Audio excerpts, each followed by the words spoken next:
Ya pemirsa, kasus yang mendera BUMN kembali mencuat dan kali ini BUMN Asuransi PT Jiwasraya mengakui akan adanya gagal bayar kepada nasabah di akhir tahun ini sebesar 12 triliun rupiah. Selain itu, Kejaksaan Agung juga mengungkap adanya potensi loss dari PT Jiwasraya sebesar 13 triliun rupiah. Nah, apa sebenarnya yang terjadi kepada Jiwasraya? Bagaimana proses pengawasan terhadap PT Jiwasraya dan apa yang dapat dilakukan untuk menyelamatkan PT Jiwasraya? Saat ini sudah ada bersama kami Mas Toto Pranoto, pengamat BUMN. Selamat pagi Mas Toto. Pagi. Terima kasih sudah hadir di Metro Pagi Prime Time. Oke, ini kalau kita lihat kasus, kalau kemarin kita bahas Garuda, sekarang kita ngebahasnya adalah soal Jiwasraya.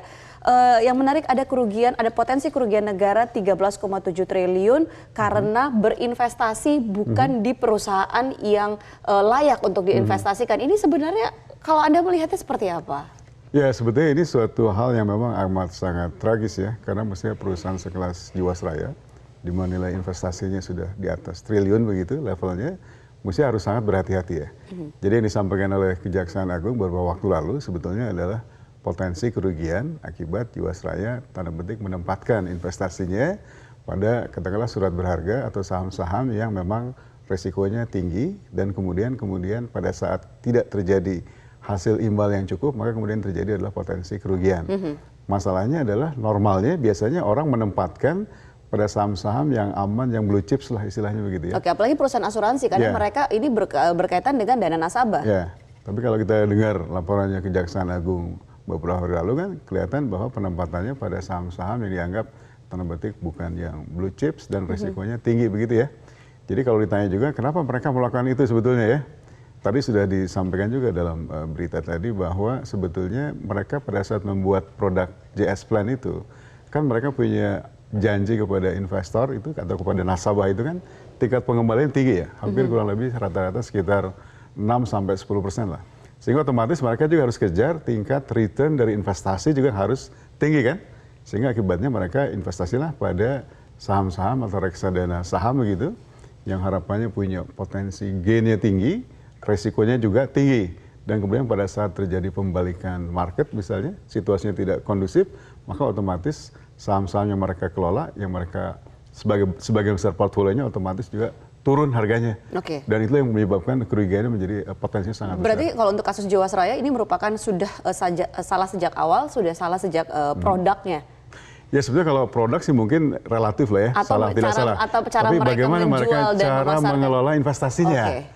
Jadi lebih kepada return yang mereka harus kelola dari hasil investasinya, yang itulah kemudian karena mereka investasi pada produk-produk yang sangat risikonya tinggi, otomatis pada saat kejadiannya seperti ini juga risiko mereka menjadi sangat tinggi. Oke, ketika sebuah perusahaan BUMN ingin memutuskan untuk berinvestasi di pasar saham, baik itu di reksadana juga, nah ini sebenarnya mekanismenya seperti siapa sih? Siapa yang memutuskan perusahaan inilah yang akan kita investasikan seperti itu?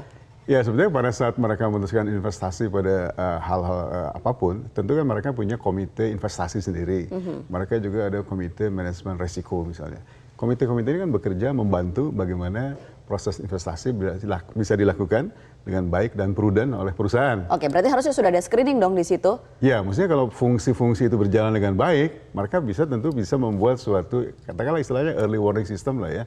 Apakah resikonya ini bisa kita kelola apa tidak? Apakah ini terlalu istilahnya punya dampak yang besar nggak kalau terjadi nanti misalnya penurunan harga yang signifikan dan seterusnya. Jadi pada saat mereka lakukan due diligence soal bagaimana menempatkan investasi itu dan hasilnya katakanlah kajiannya sudah oke, mestinya resiko bisa lebih dimitigasi. Dengan kata lain Anda ingin mengatakan bahwa proses itu tidak berjalan dengan baik untuk kasus Jiwasraya ini? Saya rasa begitu yang terjadi. Jadi artinya fungsi-fungsi yang ada itu mungkin nggak berjalan dengan baik, sehingga terjadi case seperti ini. Oke, nah lantas kemudian siapa yang harus bertanggung jawab? Kalau kita lihat ini karena kan ini kebijakan direksi, mungkin ini bukan kebijakan direksi karena ini kan bukan terjadi baru, tetapi sebenarnya sudah investasi ini sudah dilakukan sejak tahun 2009 kalau saya tidak salah. Jadi memang case ini memang awalnya kalau kita start lihat dari kronologisnya, saya lihat memang dari 2009 juga mereka sudah mengalami kondisi insolvent waktu itu. Hampir angkanya di atas 5T juga.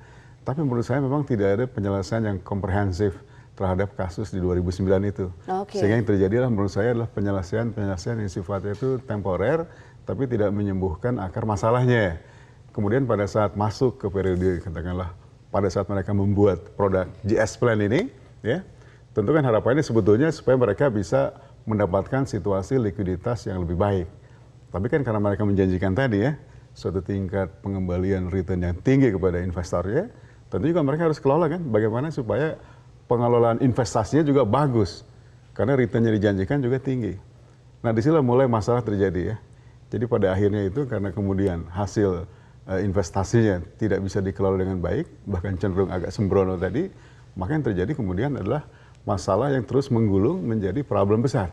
Ya, sehingga akibatnya menurut saya jangan-jangan di periode-periode pada saat mulai pembayaran jatuh tempo polis ini harus segera dibayar, mungkin jangan-jangan ya yang terjadi adalah semacam apa istilahnya mungkin skema ponzi kali ya, mungkin jangan-jangan. Yang diuntungkan adalah yang di awal-awal, terus kemudian yang terakhir ini adalah. Ya, jadi sepanjang masih ada investor masuk, pemegang polis baru datang, mungkin bisa dibayar begitu ya. Tapi pada saat itu kemudian tidak terjadi, mulai stop ada pemegang polis baru, tentu mereka sekarang mulai mengalami kesulitan. Ya seperti itu, siapa tahu ya. Tapi ini kan sebuah perusahaan BUMN, sebuah perusahaan yang terbuka juga, nah. Jiwasraya belum TBK. Jiwasraya belum TBK, oke. Pengawasannya berarti kan ada di tangan. Gini, kalau perusahaan asuransi atau lembaga keuangan bukan bank, kan mereka lapornya pada dua hal. Pertama, institusi pertama tentu karena mereka bagian dari BUMN, mereka lapor kepada Kementerian BUMN. Ya. Kedua, karena mereka industri keuangan kan diatur juga oleh aturan otoritas yang ada. Dalam hal ini OJK kan mereka membuat laporan reguler. Ya, setiap bulan, 3 bulan, 6 bulan, dan seterusnya kan. Jadi pertanyaannya, sebetulnya fungsi pengawasan itu di level itu jalan apa enggak gitu ya. Kan misalnya kalau analisanya mungkin dilakukan dengan tepat, mungkin kan kita gejala-gejala bahwa tanda petik mulai ada masalah, mestinya mulai terbaca. Misalnya indikator kesehatannya apa sih? Kita lihat misalnya RBC-nya begitu ya. Misalnya RBC 2017 itu masih sekitar 123% misalnya, tapi kan 2019 sekarang malah terjun langsung sampai minus 800 sekian persen gitu ya. Artinya kan kalau sinyal-sinyal itu bisa mulai dibaca, mesti langkah-langkah yang lebih preventif bisa mulai dilakukan. Apakah sinyalnya ini tidak dibaca atau sinyalnya sebenarnya terlihat tetapi ditutup saja seperti itu? Misalnya gini ya, di 2018 itu kan mereka melakukan istilahnya restatement atas laporan keuangan untuk 2017. Dari tadinya diasumsikan dicatat laba 2017 itu hampir sekitar 2,sekian T, 2,3 kalau salah. Kemudian pada saat dilakukan perhitungan ulang, ternyata labanya hanya sekitar 300-an M. Ya. Kan restatementnya sudah menunjukkan bahwa ada terjadi problem dengan penyusunan laporan keuangan. Dan tidak ada langkah yang diambil saat itu? Iya, maksudnya mestinya pada saat itu terjadi, mestinya sudah jelas bahwa ada problem di sini kan. Jadi langkah-langkah koreksinya mestinya dilakukan sejak itu ya. Tapi kira masalah sudah menjadi sedemikian kompleks, menggulung begitu. Jadi saya kira memang perlu ada langkah-langkah lain lah ya. Termasuk juga langkah hukum yang saat ini sedang ditempuh oleh Kejaksaan Agung. Mas Toto, satu juga yang menarik, ini sekarang ini kan sudah ada gagal bayar senilai 12 triliun lebih. Nah apa yang harus dilakukan? Karena ini kan berkaitan dengan dana nasabah dan ini merupakan perusahaan plat merah. Lantas apakah pemerintah mengintervensinya dengan cara apa? Ya. Jadi saya kira memang kebutuhan nasabah pemegang polis kan mereka ingin bahwa investasi yang mereka telah tanamkan tentu kembali. Ya. Jadi mereka kenapa percaya sih beli produknya GS Plan? Kalau saya baca sebagian itu pertama misalnya karena mengeluarkan BUMN. Jadi pasti negara oke lah begitu ya karena milik negara kan. Kemudian juga kantor-kantor pembeliannya kan di bank-bank yang besar-besar reputasi bagus begitu kan, sehingga nggak ada keraguan. Tapi pada saat kemudian terjadi ini kan, ya ini jadi banyak orang kecewa begitu ya, kenapa terjadi seperti ini. Jadi saya kira memang perlu ada penyelesaian dilakukan ya. Mungkin kalau dari Jiwasraya sendiri dalam kondisi sekarang mungkin agak sulit mereka untuk lakukan mereka pasti butuh pertolongan ya? Dalam tanda kutip. Betul, makanya tadi saya pikir perlu ada langkah-langkah di mana pemerintah akan lebih proaktif kira-kira apa yang bisa dilakukan dalam skema itu ya. Ini jumlahnya tidak sedikit, ini lebih dari 12 triliun. Nah, lantas apakah skema yang paling masuk akal dan paling aman dalam tanda kutip itu adalah misalnya memberikan dana talangan? Apakah ini tidak nanti akan berujung kepada satu persoalan baru lagi atau seperti apa? Ya kalau konteksnya dalam talangan mungkin itu diperdebatkan juga ya, karena untuk case seperti ini mungkin nanti juga bisa tanda petik apakah bisa dipakai juga untuk case yang sama di BUMN lain dan seterusnya begitu ya. sehingga mereka mulai mencari alternatif yang lain. Misalnya dari awal mereka sebut misalnya kita mencari investor baru. Apa yang dilakukan dengan investor baru? Misalnya mereka akan membentuk satu konsorsium, membentuk satu anak perusahaan. Mereka bilang Jiwasraya Putra, investornya sudah akan banyak, termasuk beberapa BUMN besar, juga investor baru yang ada memang di bidang asuransi, ya, sesuai ketentuan OJK. Nah kalau mereka sudah bisa selesaikan ini dengan waktu cepat, tentu akan masuk nanti ekuitas baru yang sebagian mungkin nanti bisa dipakai untuk menyelesaikan hutang-hutang likuiditas jangka pendek yang mereka harus segera bayar terhadap pemegang polis yang jatuh tempo di tahun ini misalnya ya. Tapi apakah ini cukup menarik untuk investor baru? Plus kalau misalnya dibentuk satu holding BUMN asuransi seperti itu dengan satu kondisi yang sedang sakitnya ini bukan sakit yang apa ya, bukan sakit yang ringan, bisa dikatakan ini sakitnya cukup cukup akut. Ya. Jadi memang saya kira tidak akan ada penyelesaian yang instan ya. Ini butuh proses begitu ya. Tadi yang soal bikin anak perusahaan baru itu hanya baru satu opsi. Soal holding asuransi itu opsi yang lain lagi. Misalnya mereka bikin holding asuransi, kemudian nanti misalnya Jiwasraya. Dan ini di-mention berkali-kali soal holding asuransi. Iya, artinya daripada negara memberikan PMN yang baru, mendingan BUMN-BUMN lain dalam konteks sinergi memberikan tanda petik ya rescue kepada Jiwasraya. Jadi misalnya kalau holding asuransi jadi, kemudian mereka Jiwasraya misalnya mengeluarkan semacam instrumen sub-debt atau apapun lah yang nanti kemudian bisa diserap oleh holding asuransi ini, tentu juga nanti akan bisa memberikan tambahan injeksi cash flow baru ya, yang mereka juga bisa pakai untuk menyelesaikan kewajiban-kewajiban polis jatuh tempo dan seterusnya begitu ya.